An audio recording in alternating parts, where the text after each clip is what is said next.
Setelah penantian lama, akhirnya aku menikah dengan seorang laki-laki yang aku sayang. Dia adalah teman SMA aku dulu.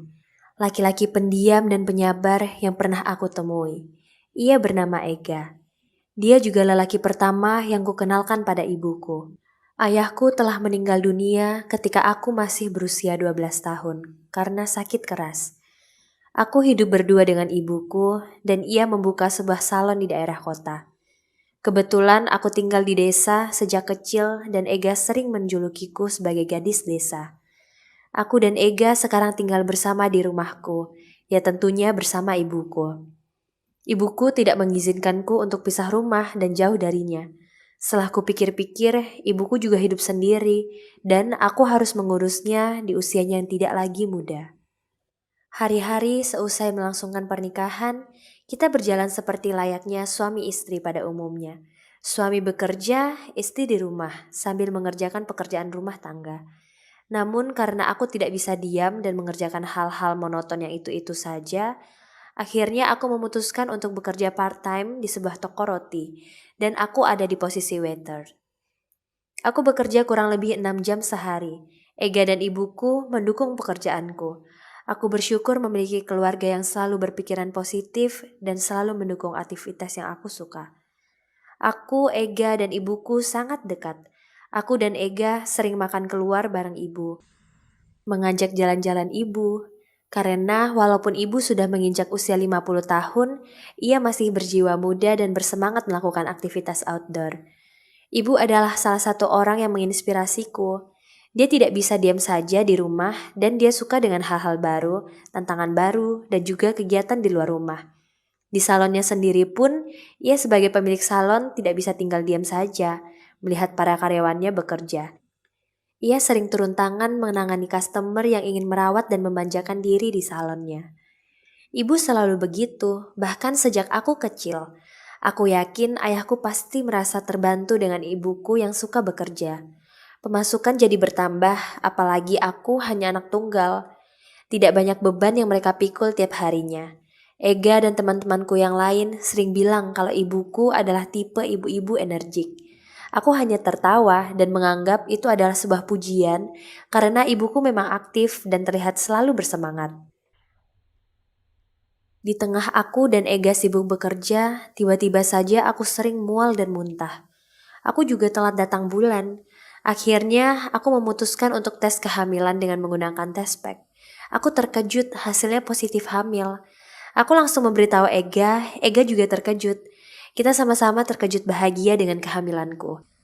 Tidak lupa, aku memberitahu ibu soal kehamilanku. Ia langsung memelukku bahagia.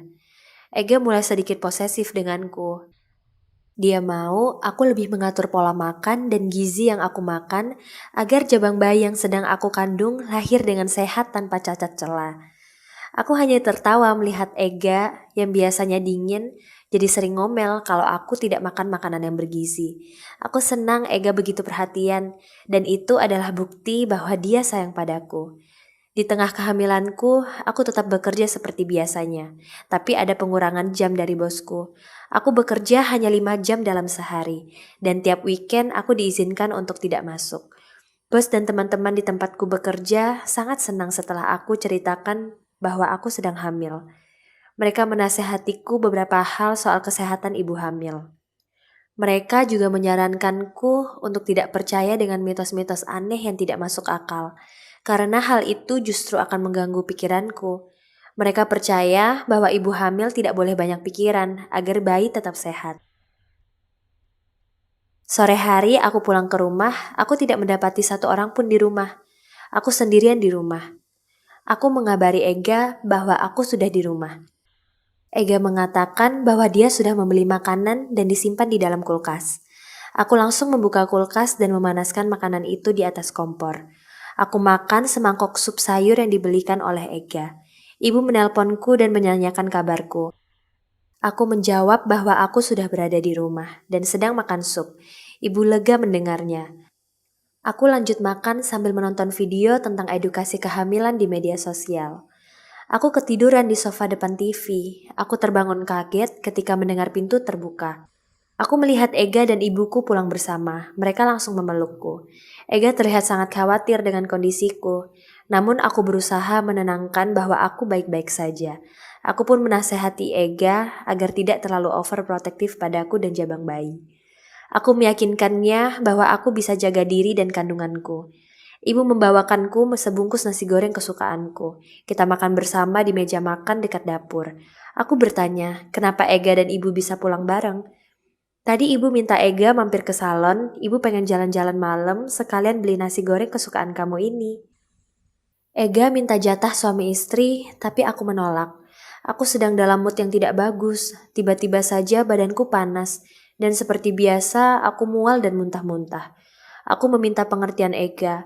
Untungnya Ega bisa memahami kondisi badanku, dan dia menahan keinginannya untuk berhubungan suami istri denganku. Aku tidur sambil memeluknya, sesekali aku mengelus dadanya dan dia mencium keningku menunjukkan tanda sayangnya padaku.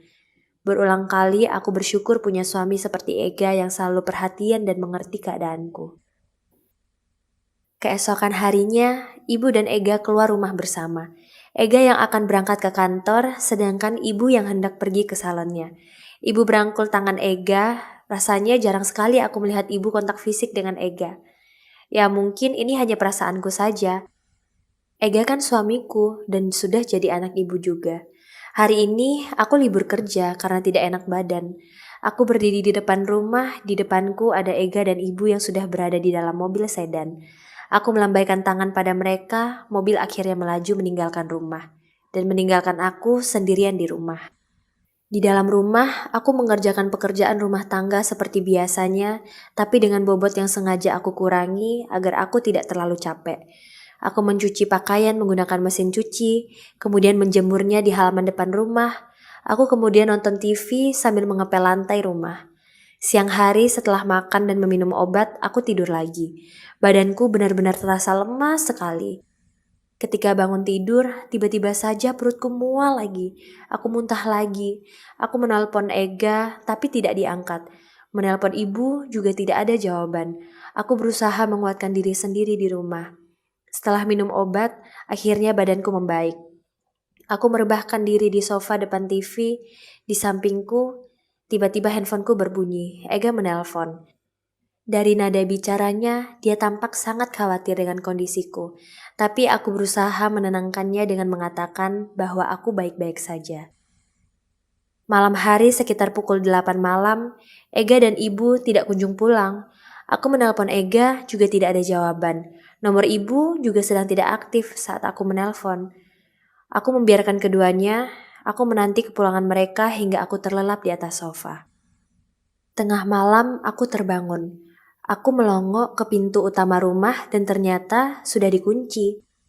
Aku pikir ibu dan Ega sudah pulang, tapi sengaja tidak membangunkanku yang sedang tertidur lelap. Aku pergi ke kamar mandi, keluar dari kamar mandi, aku pergi ke kamar tidur. Arah dari kamar mandi ke kamar tidurku melewati kamar ibu. Dengan mataku yang masih belum sepenuhnya terbuka, aku melihat ibuku menyandarkan kepalanya di bahu Ega. Dalam hati aku bertanya-tanya, kenapa Ega ada di dalam kamar ibuku dan kenapa mereka terlihat sangat mesra? Aku diam menutup mulut dan menahan air mata yang mengalir dari mataku. Ega memeluk ibuku dan ibuku meraih bahu Ega. Ega mengelus punggung ibuku, mereka tampak saling menyayangi. Aku mencoba untuk berpikir positif bahwa ini adalah bukti cinta ibuku pada Ega, menantu sekaligus anaknya. Tapi sungguh susah untuk berpikiran seperti itu dengan segala kejadian yang ada di depan mataku. Aku tidak bisa menahan emosi ini, kubuka pintu kamar ibu yang sedari tadi tidak tertutup rapat. Ibu marah kepadaku, aku dibilang anak yang tidak sopan. Ega diam ketika melihatku, wajahnya tampak terkejut. Aku menangis sejadi-jadinya. Ega beranjak dari kasur dan langsung memelukku erat. Aku menolak pelukan Ega. Aku meminta penjelasan pada Ega soal apa yang baru saja terjadi padanya dan ibuku. Ega diam dan menundukkan kepala. Tiba-tiba, ibu membela Ega dan membantu menjawab pertanyaanku. Aku terkejut. Ega itu butuh kehangatan dan kamu sedang sakit. Dia butuh ibu. Begitu juga ibu yang sudah lama ditinggal ayah kamu. Aku terkejut dengan pernyataan ibu. Lantas, apa yang harus aku lakukan dengan keadaan ini? Aku sangat sedih ketika tahu ibuku juga suka pada Ega, dan aku mengira mereka sudah memiliki hubungan spesial sejak lama. Aku marah pada ibu dan Ega. Aku tidak pernah meminta untuk hamil dan punya kondisi yang lemah. Aku merasa dikhianati oleh suami dan ibuku sendiri. Semua kondisi ini bukan atas kemauanku, ditambah dengan kondisi badanku yang lemah karena kehamilanku yang baru sebulan ini. Aku pikir Ega tidak akan sejahat ini padaku. Aku juga berpikir ibu sangat sayang padaku dan Ega sebagai anaknya, dan tidak dalam hubungan yang lain. Dari cerita di atas, aku hanya ingin menyampaikan pada kalian, jika kalian pernah dikhianati dan disakiti oleh orang terdekat, bahkan orang tersayang kalian, percayalah bahwa karma itu ada. Jadi berbuatlah baik kepada semua orang, biar semesta yang akan membalasnya. Thanks for watching. Jangan lupa subscribe dan tonton video lainnya dari channel Tinta Imaji. So, thank you so much bagi kalian yang selalu dukung channel aku. Bye-bye.